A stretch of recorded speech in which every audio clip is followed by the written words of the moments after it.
Assalamualaikum warahmatullahi wabarakatuh.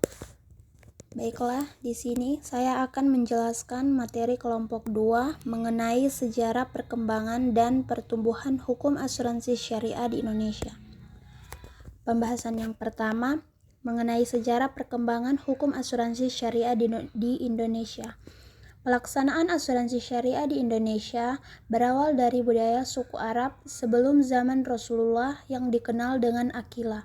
Pelaksanaan akilah di zaman Rasulullah benar-benar diterima oleh masyarakat Islam serta menjadi bagian dari hukum Islam.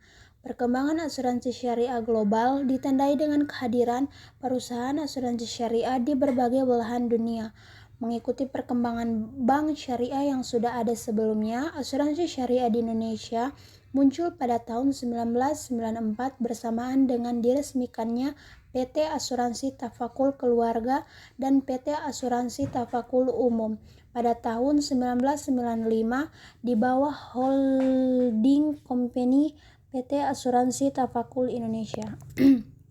Selanjutnya, pembahasan yang kedua mengenai pertumbuhan hukum asuransi syariah di Indonesia.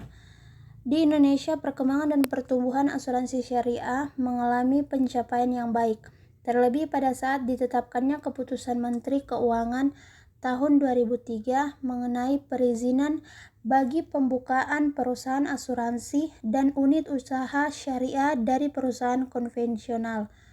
Pada tahun 2001, Majelis Ulama Indonesia mengeluarkan fatwa terkait pedoman umum asuransi syariah. Fatwa nomor 21-DSN-MUI-10-2001. Fatwa ini dikeluarkan guna mengembangkan produk hukum asuransi syariah atau tafakul. Dengan sifat alami asuransi syariah memicu perkembangan di Indonesia karena sebagian besar penduduknya beragama Islam. Selanjutnya, pembahasan ketiga yaitu tantangan dalam pertumbuhan asuransi syariah di Indonesia. Adapun tantangan yang dihadapi dalam pertumbuhan asuransi syariah di Indonesia ialah ketidaktahuan masyarakat terhadap produk asuransi syariah yang menyebabkan masyarakat tidak tertarik menggunakan produk tersebut.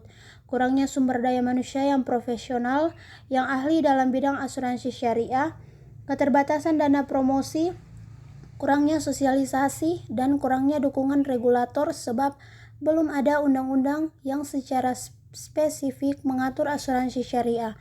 Yang ada hanya fatwa Lembaga Dewan Syariah Nasional Majelis Ulama Indonesia atau DSN MUI. Sekian dari saya, kurang lebihnya saya mohon maaf. Wassalamualaikum warahmatullahi wabarakatuh.